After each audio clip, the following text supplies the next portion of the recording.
I'm going to be honest with you. These performances, they're not going to cut it for me the rest of the season.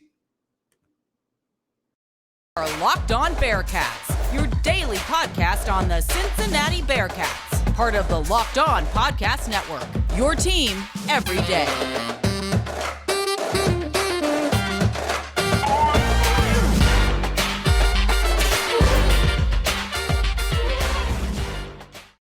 All right, thank you very much for making Locked On Bearcats your first listen of every day. We're free and available everywhere you get your podcasts and on YouTube. Don't forget to subscribe to our Locked On Bearcats YouTube channel and follow us too to get an alert every time we drop a new episode.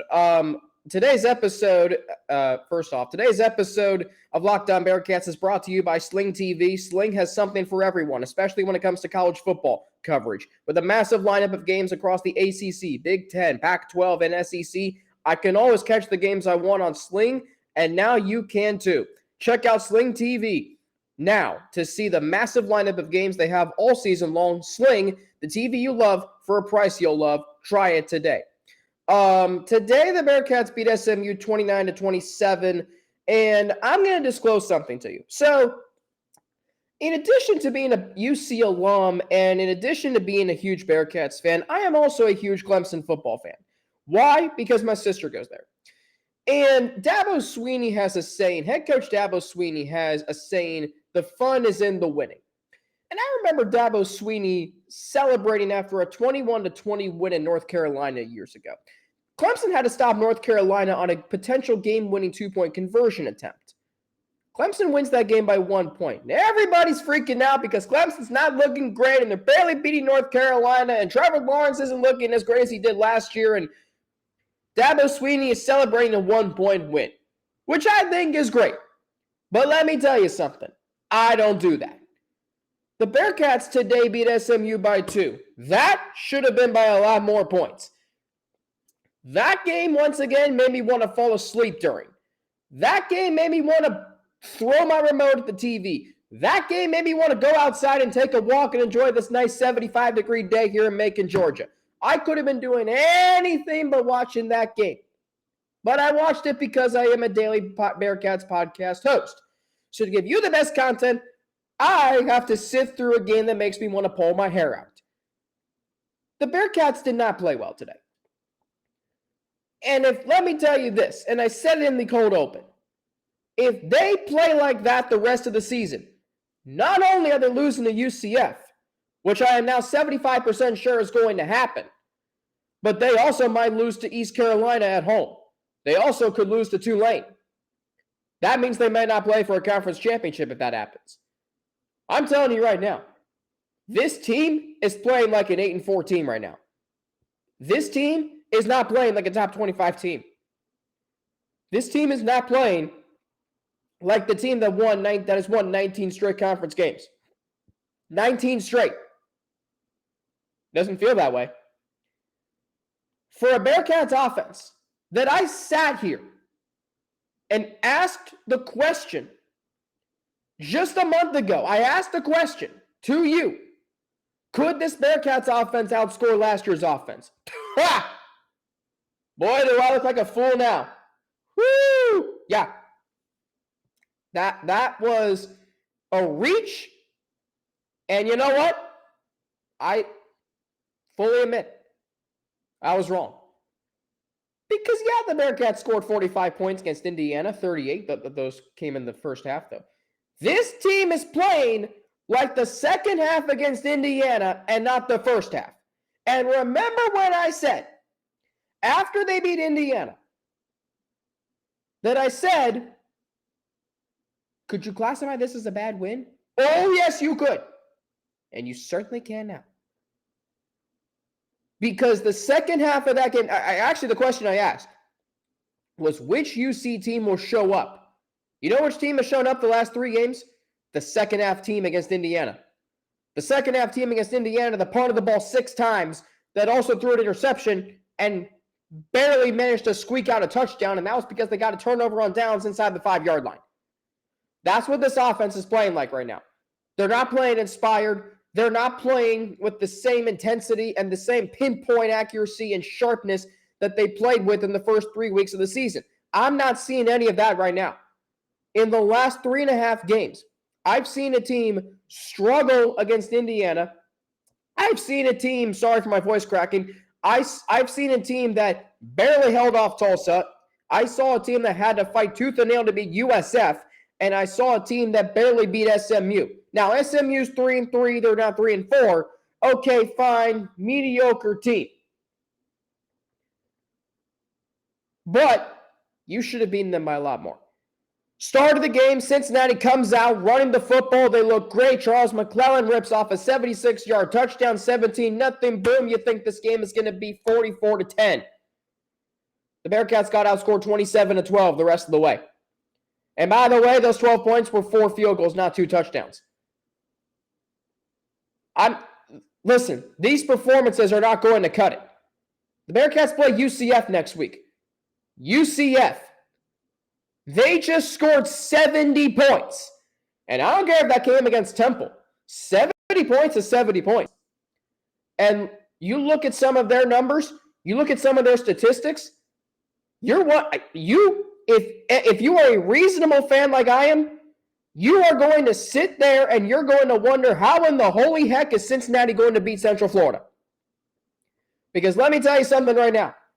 If they play like that, they will get blown out. They will get their doors blown off. It will be like Ohio State 2019. That is how good UCF is right now, and that is how, I don't even know what the word is, good for Cincinnati. We were comparing this team to last year's team just a month ago. Now, this team is playing like an 8-4 team. They're bowl eligible after today. Hey, that's great. They might be going to the Military Bowl or the Gasparilla Bowl or the Boca Raton Bowl or the Fenway Bowl. Hey, get to play a game at Fenway Park. Yeah, I'll take that. Maybe that's around the same time the Bengals go play New England. Like just a few weeks ago, we were more excited to watch a Bearcats game on a Saturday than we were to watch a Bengals game on a Sunday. Now, feels like the opposite. The Bearcats are struggling. Somehow they're winning. Somehow they're winning these games. And maybe that's a testament to their winning culture. Because they do have that. They still have a very good winning culture. I wholeheartedly believe that. But you know what else I believe? That this team is not playing well right now. Let's just call it for what it is. Some of the statistics today, Ben Bryant, 18 of 35, somehow over 50% for 200 yards. He somehow got to 200. 14 penalties for 127 yards, some of them just undisciplined. You know, hitting a helmetless running back out of bounds on SMU's game-tying touchdown drive. The false starts, just the undisciplined penalties. When SMU was stunting when they would shift their defensive linemen, Dan Horton and Jim Kelly were talking about this on the radio call. When the defensive linemen were stunting and shifting and the Bearcats couldn't keep their hands on the ground. Like, guys, what are we doing? For an offensive line that, I'm going to be honest with you today, wasn't very good. They were not very good. I don't know if it was rust. I don't know if it was getting up at 11 o'clock and you haven't had your Texas barbecue or Texas breakfast and grits and whatnot. I don't know what it was. But that was not a good performance. And let me tell you something. That performance from the offensive line won't cut it against UCF. Ben Bryant is an average quarterback right now. And all those takes I had about Ben Bryant in the offseason, and everybody said to me or agreed with me, you took one side or the other. Well, those of you who disagree with me about Ben Bryant, where are you now? Well, I'll tell you where they are. They've been in the comments throughout the season on our YouTube videos. And that's fine. That's great. I'm starting to get behind what you're saying. Because there's no flavor, there's no creativity right now with this offense. Like, if you want to be hard to beat, if you want to be hard to defend offensively, which this team was through the first 4 weeks of the season, but ever since the second half against Indiana, this offense has done nothing to counter adjustments opposing defenses have made. What needs to happen is you need to get creative. And if that involves using Evan Prater for a package of plays for certain situations, I am all for it. Because this offense right now has no flavor to it. It's very vanilla, and I don't like vanilla. Like, I remember in 2018, when the 2018 Bengals, my first season as a season ticket holder, I went to every game, watched every game. For the first 5 weeks of the season, the offense was fantastic. After that, they weren't very good. Why? Because defenses figured them out. They became too easy to defend.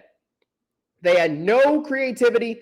They had no flavor. Now, injuries did play a factor to A.J. Green, Tyler Boyd, Tyler Eifert, Andy Dalton ultimately. Injuries did play a role. But daggone it, you got to get creative. Use some gadget plays. Use some trick plays. Just relentlessly come up with plays to make your offense hard to defend. I'm at the Bengals-Saints game last week, and I saw a Saints team without their 3 top receivers still look like a functional offense. I believe they only punted twice against a very good Bengals defense. Backup quarterback, missing all 3 wide receivers, and they still had a very, very good day offensively. Just couldn't capitalize in the red zone. That ultimately played in the Bengals' favor. The point is this. If you're Cincinnati, if you're Gino Guidugli, and all game I'm on Twitter and I'm seeing fans rip Gino Guidugli. Well, you loved him last year. You loved him a month ago. So you're just going to bail on him. Yeah, that's what we do. And I saw someone on Twitter post a picture of Mike Denbrock and saying, you know what, I kind of miss him. Well, yeah, that saying, don't know what you got till it's gone. Great song, by the way. That's what this is. Guys, Cincinnati's offense right now is not playing well because they don't have any creativity. And if you're Gino Guidugli, you better come up with something because your offense is going to have to score potentially 40 points next week. Right now, you can't even score 30. So you can't even score 75% of what you need to beat UCF next week. This game was supposed to be the game you come out fresh, the game you come out and say, you know what, we're going to run the football, which they did. I will say that. Charles McClelland, fantastic performance, 16 carries, 129 yards, 1 touchdown, averaging 8.1 yards a carry. And by the way, did you know this? I'm listening to the postgame show with Mo and Dan right before I recorded this. Did you know Charles McClelland averages almost 6 yards a carry for his career? For his career. Great to see what he's doing. Corey Kiner, first game back, 13 carries, 43 yards. Not great, but not terrible. But what I'm saying is this. Running the football is fine, but you gotta get creative offensively. I get it, Tyler Scott was out, and I think you saw that impact the team today. But still, you've got Jaden Thompson, who is freakishly athletic. You've got Nick Mardner. You've got options at wide receiver. Will Pauling was back today. So you can't use Tyler Scott being out as an excuse to not have any flavor and creativity to your offense. That's what you're going to... this team right now is not multidimensional offensively. This team had a huge opportunity against Indiana in the second half to really showcase their identity as an offense. Multidimensional.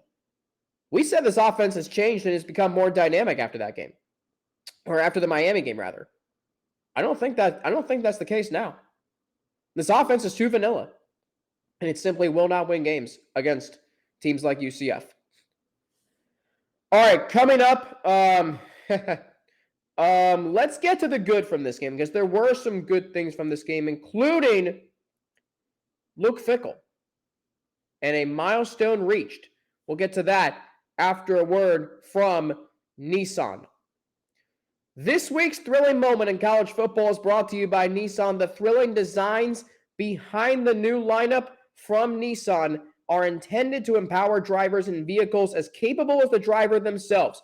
When I think of unbelievable abilities on the field for this week's thrilling moment, it has to be Charles McClelland's 76-yard rushing touchdown.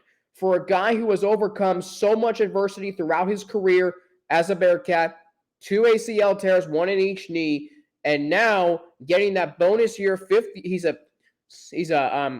6th year back. He's been here a long time. But actually, I think he's a 5th year running back. 5th year of eligibility. He's got a COVID year that he can use as well.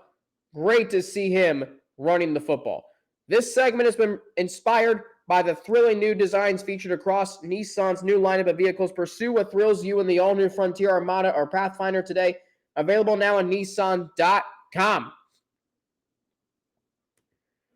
All right, so before we get anywhere, I want to congratulate Bearcats head coach Luke Fickell. 54 wins, 54th win today. That is now the all-time record for wins as a head coach at the University of Cincinnati. So major congratulations to him. There were some good things from today's game that hopefully you can take into next week at Central Florida. I'll say one of the good things I saw today was Jaden Thompson.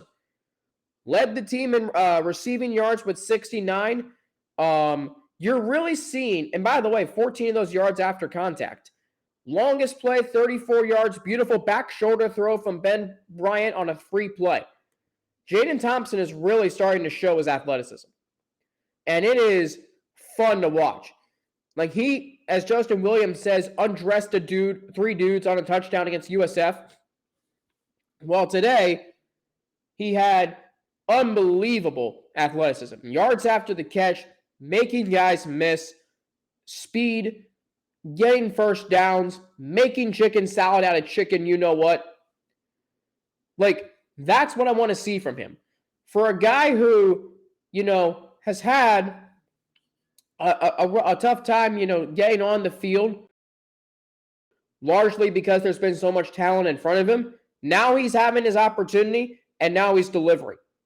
So great day for him. Great day for Josh Wiley. Great to see him. This is a typical Wiley performance. 4 receptions, 53 yards, 27 after contact, including that big 3rd down catch, and then the run to get the first down that sealed the game. That was a huge play in the game. And he also had a big catch earlier in the game to set up one of the Bearcats' scores. So, I mean, sometimes when you're struggling offensively, if you can feed your tight end, and Josh Wiley, I think, did that today with some big catches to set the Bearcats up, that was a massive, massive play, right? The catch to set up one of the Bearcats' scores, I forget which one it was. I think it was a field goal, though. Yeah, it was. It was one of the Bearcats' 5 field goals. So, just a great performance from him. You're going to need him next week. And if you remember 2 years ago, at UCF, when the Bearcats trailed 14-3, it was Josh Wiley with a touchdown, or rather a catch, to get the Bearcats in position to cut into the deficit. I believe he caught the touchdown, too, on that drive. Excuse me. So, great to see him finally start to be a bigger part of this offense, because there was concern throughout the bye week and leading up to this week that he wasn't really getting much, he wasn't getting many targets. And he wasn't a big part of the offensive game plan or success, whatever. Well, he still is, especially right now. And I think you're going to see that. With Tyler Scott out, and if defenses want to load the box to stop the run, that's going to open up some opportunities for Wiley and Leonard Taylor. Leonard Taylor, by the way, today had 2 catches for 8 yards. He also had a 10-yard run. So that was a weird play. I thought it was a false start. I couldn't tell where the ball was. And when you watch the replay, you can't even really tell the ball was snapped to Leonard Taylor. I mean, I don't know how the ball got to him. It was a weird snap. It was like an illusion. So Cincinnati still, they're still, they're winning.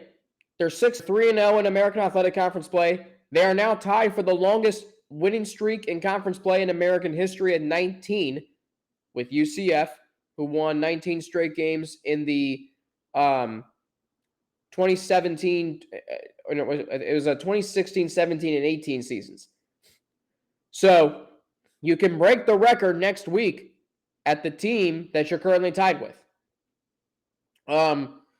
Taking a look at some defensive numbers from today, Ivan Pace, shocker, led the team in tackles with 9, had a sack and a half and a tackle and a half for loss. Jaheim Thomas with 2 sacks and 2 tackles for loss. Bearcats had 6 total sacks on the day, 7 tackles for loss. Mason Fletcher, in a game where the wind was a big factor, Mason Fletcher, 3 punts, all of them 50+, 2 inside the 20, a long of 84, averaged 65 yards per punt today. Now, the wind did help with that, but still, I mean, when you have a good punter and it's a windy day, you're going to have success on special teams. So, there were some good things from today, such as Luke Fickell becoming the all-time winningest Bearcats head coach. I don't even think he really knows about that. If he does, he probably doesn't think about it a whole lot. Just a great performance from Ivan Pace defensively, Charles McClelland, and really for him just continuing that, that finally that season that we all envisioned. Great performance by Jaden Thompson. Hopefully he can build off of that. And the defense stepping up when it mattered most. Like SMU came into this game averaging almost 400 yards of offense. Or over 400 yards of offense, excuse me. Today they had only 259, 179 passing, 80 rushing, just 2 of 15 on third downs. They had to convert 4 or 5 fourth downs. They averaged only 3.6 yards a play and just 2.6 yards per rush. Only held the ball for 23 minutes and 14 seconds. So a great defensive effort. Just got to start playing better offensively, getting more creative and having some more flavor and panache to what you're trying to do. 3 stars of the game coming up, and then a look ahead to next week's game against Central Florida, a massive showdown that could determine who gets home field advantage in the American Athletic Conference Championship game. But first, I got to tell you about a new product that's a sponsor of the Locked On College channel on the Locked On Podcast Network, and that is Sweat Block. So I sweat a lot, whether it's at work, whether I'm sleeping, when I'm working out. Someone, including Pamela, she would hide in the office bathroom every 30 minutes to dry off her armpits so no one would see the wet circles under her arms.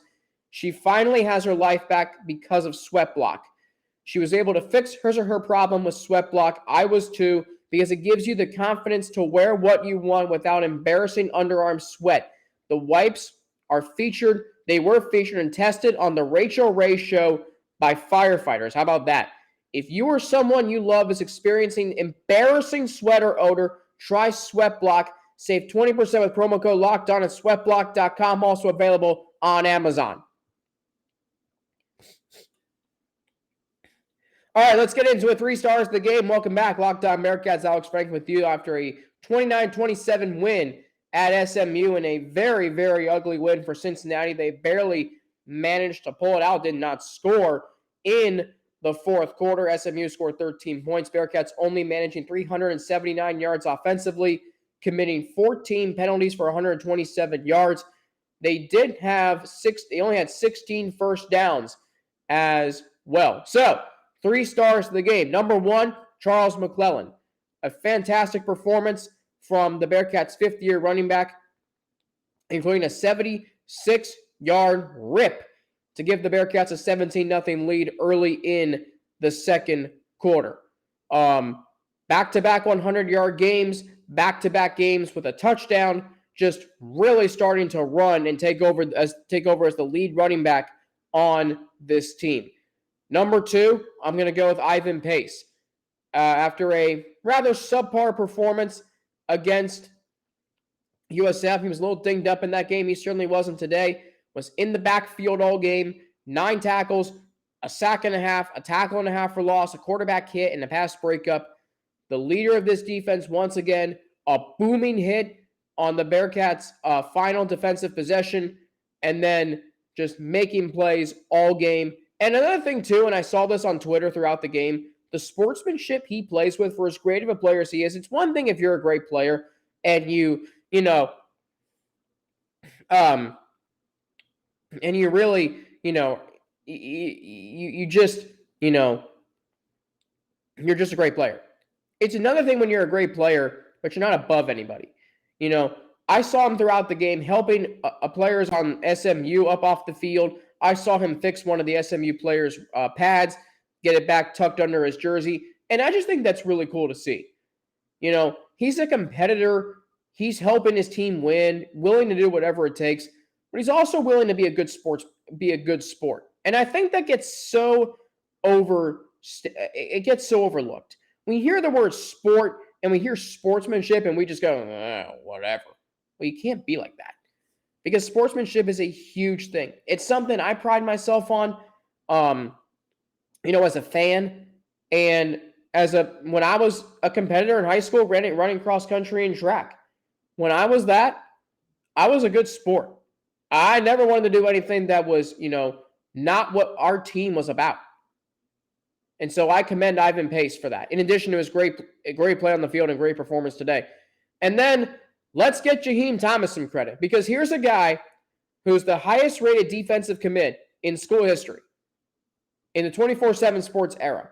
Finally having that breakout performance. 2 sacks, 2 tackles for loss, 3 solo tackles of a 7 total. Finally starting to see what he can bring to this team. And it really is great to see. It really is. So major credit to him. Major credit to Ivan Pace and Charles McClelland. All those guys contributing in a big way to this victory. Now, UCF next week. At the time of this recording, they had not played. They played ECU Saturday night in Greenville, North Carolina. But here's what you're in for next week. UCF through 6 games this season. I mentioned earlier they scored 70 points against Temple back on October 13th. Well, they also scored 41 against SMU. The Bearcats scored 29 against the same SMU team. Only scored 27 against Georgia Tech. They scored 40 against Florida Atlantic and then 56 versus South Carolina State. So they average 41.3 points per game. They also only give up 14.3. They rush for 261.2 yards a game. They pass for 264. Very balanced offensively, very disciplined offensively. They're great in third down. They hold the ball for 32 minutes and 11 seconds, time of possession per game. They convert nearly 50% of their third downs. They're 6 of 8 on fourth downs. They are incredible. Their opponents have only allowed 11 sacks, or they have only allowed 11 sacks this season. Teams hang around with them in the first quarter, but from the second quarter on, they are outscoring opponents 193-48. Yep, that's right. So if you don't start fast, you could be in trouble. And I am very nervous for this game next Saturday. This is a Bearcats team that is facing a UCF team for the first time in a very long time without alpha dogs. Right now, there's no alpha dog on this team except Ivan Pace. Charles McClelland might be coming one. But, there's no Desmond Ridder. There's no Alec Pierce. There's no Sauce Gardner. There's no Kobe Bryant. All guys who have been major contributors in the past against UCF, there's none of that this year. And you're going on the road to a very, very difficult place to play. UCF does not lose very much at home. The Bearcats have not lost a conference game since 2019. That is in serious jeopardy next week. I'm excited for the game. It's a big game. And whoever wins the game is going to likely be the team that hosts the conference championship. Should UCF win tonight, that game will determine who plays for who hosts the conference championship. Right now, UCF is 5-1, 2-0 like the Bearcats. They could be 3-0 and then 6-1, 3-0 like the Bearcats. It's also homecoming for UCF. Does that say noon or 3:30? Is the game going to be at noon? Well, that's the first time. I always thought the game was going to be at 3:30. But now, we don't know. This is interesting, unless UCF has it differently than Cincinnati. So, the game next week is, noon or 3:30. So we don't know when the game is next week. We don't know. We'll know later tonight, potentially. We'll know tomorrow. I think it'll be tomorrow that we'll know. But regardless, big game next week, and you cannot have a performance like the one you had today. It won't cut it. I feel the same way going into this game as I felt going into Memphis in 2019 the first time. Bearcats are good, but can they compete with a high-octane offense like UCF? I don't know. I do know this. For more Locked On Bearcats, you can check out the Locked On Bearcats YouTube channel or wherever you get your podcasts. You can also follow me on Twitter at Frankie_90 with 2 N's and an ATI. Excuse me, sorry. You can follow me on Instagram, AlexFrank9_, email me at alexbfrank@gmail.com. You can also, did I get all those in there? Yeah. Locked On Bearcats is part of the Locked On Podcast Network, your team every day. For your second listen today, and I did not mention this at the end or at the start of the second segment, but for your second listen today, check out Locked On Sports Today. From the games that matter the most to the biggest stories in sports, go beyond the scoreboard and behind the scenes with local experts and insights only Locked On can provide. Locked On Sports Today, hosted by Peter Bukowski, is available on this app, YouTube, and wherever you get your podcasts. Locked On Sports Today. The biggest stories of the day, plus instant reactions, big game recaps, and the take of the day, available on the Odyssey app, YouTube, or wherever you get your podcasts. I'll be back on Tuesday. We're going to talk about Luke Fickell being too aggressive and Gino Guidugli being too conservative. So 2 ends of the spectrum. We're going to focus on that on Tuesday. Film review on Wednesday. We'll talk to Russ Heldman on Thursday. He's going to have a lot to say about this game and the game next Saturday against UCF. Friday, we'll game preview the game next week, and then we'll do it all over again. So keep it here, Locked On Bearcats. Bearcats win 29-27 over SMU, 6-1 on the season, 6th straight win in the season, 19th straight conference win, 3-0 now in conference play this season. Luke Fickell now the all-time winningest head coach in Bearcats football history. Enjoy the rest of your weekend. If you're going to the Bengals game tomorrow against the Falcons, I'm picking the Bengals 34-24. Stay safe, stay healthy, so you can keep making Locked On Bearcats your first listen of every day. For Locked On Bearcats, I'm Alex Frank. We're part of the Locked On Podcast Network, your team every day. Have a great rest of your day, and I will talk to you on Tuesday.